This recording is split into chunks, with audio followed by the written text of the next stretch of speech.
السلام علیکم ورحمۃ اللہ وبرکاتہ۔ اعوذ باللہ من الشیطان الرجیم، بسم اللہ الرحمن الرحیم۔ رب اشرح لی صدری ویسر لی امری واحلل عقدۃ من لسانی یفقہوا قولی۔ ربی زدنی علما، اے رب میرے علم میں اضافہ فرما۔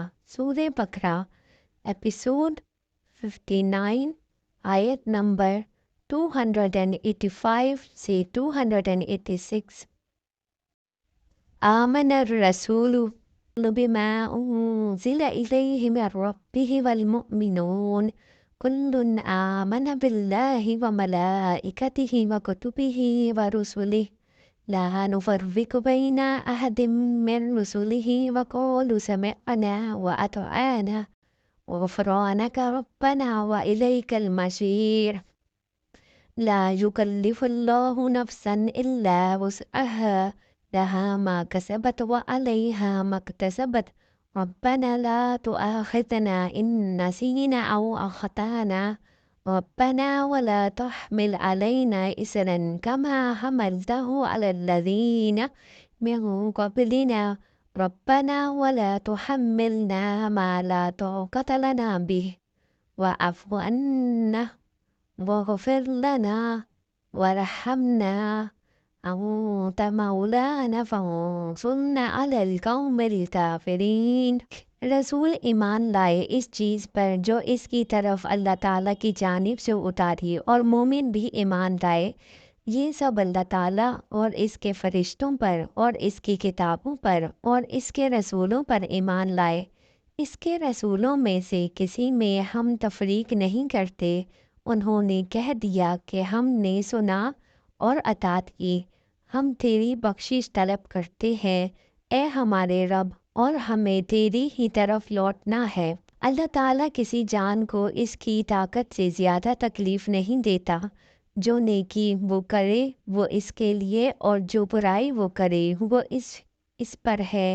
اے ہمارے رب، اگر ہم بھول گئے ہوں یا خطا کی ہو تو ہمیں نہ پکڑنا۔ اے ہمارے رب، ہم پر وہ بوجھ نہ ڈال جو ہم سے پہلے لوگوں پر ڈالا تھا۔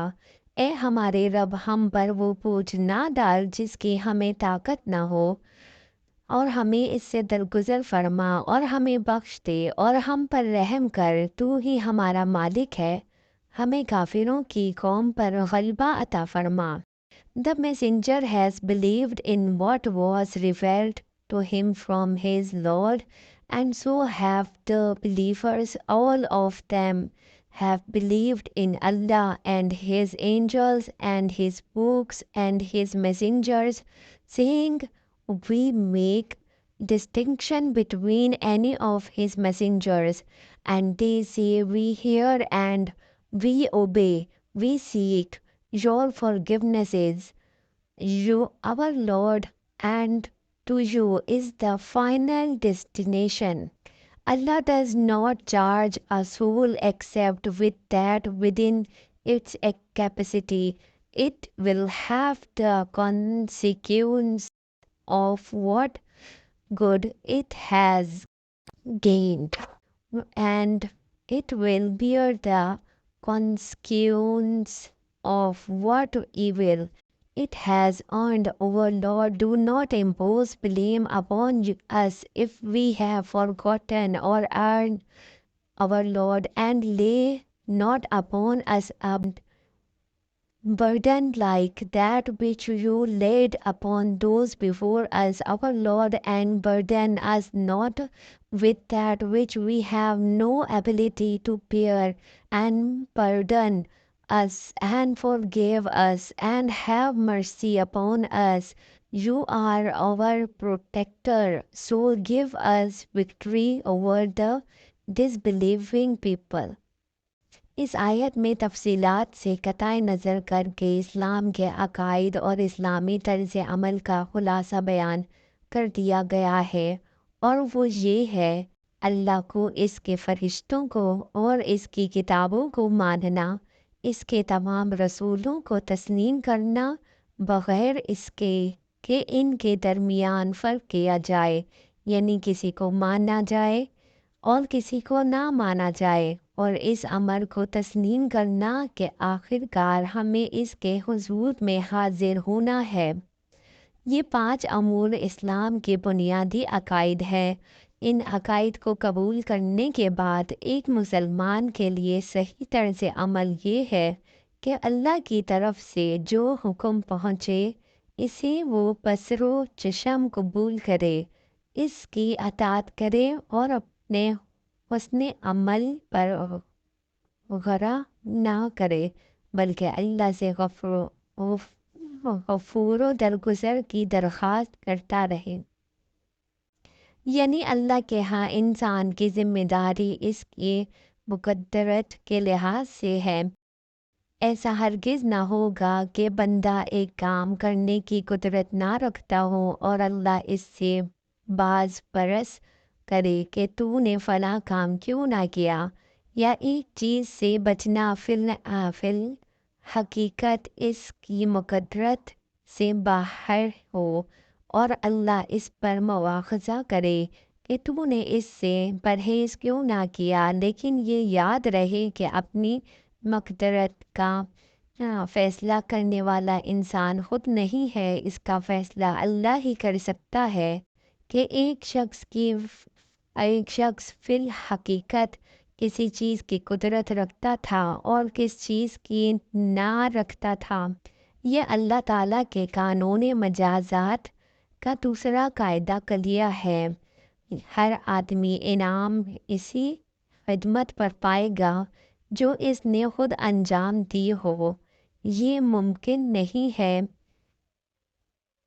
کہ ایک شخص کی خدمات پر دوسرا انعام پائے، اور اسی طرح ہر شخص اسی قصور میں پکڑا جائے گا جس کا وہ خود مرتکب ہوا ہو۔ یہ نہیں ہو سکتا کہ ایک کے قصور میں دوسرا پکڑا جائے۔ ہاں، یہ ضرور ممکن ہے کہ ایک آدمی نے کسی نیک کام کی بنیاد رکھی ہو اور دنیا میں ہزاروں سال تک اس کام کے اثرات چلتے رہیں اور یہ سب اس کے کارنامے میں لکھے جائیں، اور ایک دوسرے شخص نے کسی برائی کی بنیاد رکھی ہو اور صدیوں تک دنیا میں اس کا اثر جاری رہے اور وہ اس ظالم اول کے حساب میں درج ہوتا رہے، لیکن یہ اچھا یا برا جو کچھ بھی پھل ہوگا اس کی صحیح اور از اسی کی کسب کا نتیجہ ہوگا۔ بہرحال یہ ممکن نہیں ہے کہ جس بھلائی یا جس برائی میں آدمی کی نیت اور صحیح اور عمل کا کوئی حصہ نہ ہو، اس کی جزا یا سزا اسے مل جائے۔ مکافات عمل کوئی قابل انتقام چیز نہیں ہے۔ یعنی ہمارے پیشے رواں کو تیری راہ میں جو آزمائشیں پیش آئیں، جن زبردست ابتلاؤں سے وہ گزرے، جن مشکلات سے انہیں سابقہ پڑا، ان سے ہمیں بچا۔ اگرچہ اللہ کی سنت یہی رہی ہے کہ جس نے بھی حق و صداقت کی پیروی کا عزم کیا ہے اسے سخت آزمائشوں اور فتنوں سے دوچار ہونا پڑا ہے، اور جب آزمائشیں پیش آئیں تو مومن کا کام یہی ہے کہ پورے استقلال سے ان کا مقابلہ کرے، لیکن بہرحال مومن کو اللہ سے یہ دعا یہی کرنی چاہیے کہ وہ اس کے لیے حق پرستی کی راہ کو آسان کر دے۔ تو جناب، یہ تھی ہماری آخری آیات سورہ بقرہ کی، جس کی ہم نے آج تلاوت کری، ٹرانسلیشن اور اس کی تفسیر کری۔ اگر آپ کو میری ویڈیو پسند آئے تو اس کو لائک کریں، شیئر کریں اور سبسکرائب کریں، اور میری ساتھ اسی طرح جوائن رہیے تاکہ نئے شروع کرنے والی صورت میں آپ میرے ساتھی ہوں اور ہم اس کے اندر پڑھ سکیں اور یہ علم حاصل کر سکیں کہ ہمیں اس میں اللہ تعالیٰ کیا ہدایت دے رہے ہیں۔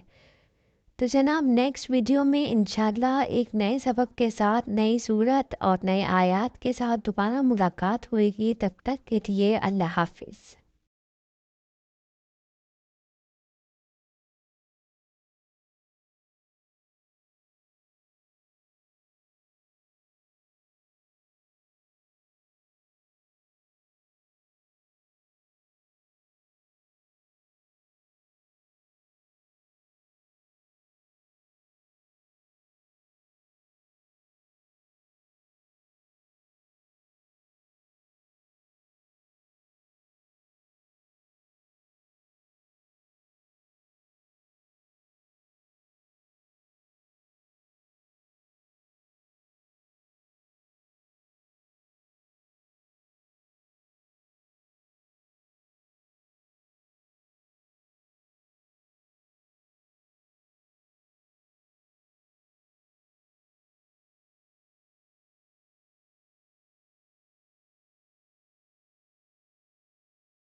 تو جناب یہ تھی ہماری آج کی تلاوت اور اس کی آیات کا اختتام آج ہمارا ہوا ہے۔ یہ آیات سورہ بقرہ کی آخری 2 آیات ہیں اور جن کا ہم نے تفسیر، ترجمہ اور اس کی ٹرانسلیشن کری ہے۔ اگر آپ کو میری ویڈیو پسند آئے تو اس کو لائک کریں، شیئر کریں اور سبسکرائب کریں۔ میرے چینل کو زیادہ سے زیادہ لوگوں کے ساتھ شیئر کریں تاکہ لوگ اس سے فائدہ اٹھا سکیں اور اپنے علم میں اضافہ فرما سکیں۔ آپ کو میری ویڈیو کے اندر کوئی غلطی یا کوئی زبر زیر پیش کی مسٹیک ملی ہو تو اس کے لیے معذرت خواہ ہوں اور خاص طور پہ اپنے اللہ تعالیٰ سے معافی چاہتی ہوں کہ اللہ تعالیٰ مجھے معاف کرے اور مجھے اس کی درستگی کرنے کی توفیق عطا فرمائے اور نیک اعمال کرنے کی توفیق عطا فرمائے۔ آج اللہ کے شکر سے ہماری سورہ بقرہ کمپلیٹ ہو گئی ہے۔ نیکسٹ سبق میں ہم لوگ سورہ آل عمران اسٹارٹ کریں یا کوئی اور سورہ، کہ آپ لوگ مجھے کمنٹ باکس میں کمنٹ کر کے ضرور بتائیے گا تاکہ ہم اس کو فالو کریں گے انشاءاللہ تعالی۔ نئے ویڈیو میں نئے ایپیسوڈ کے ساتھ اور نئے سبق کے ساتھ، نئی آیات کے ساتھ دوبارہ ملاقات ہوگی انشاءاللہ تعالی۔ تب تک کے لیے اللہ حافظ۔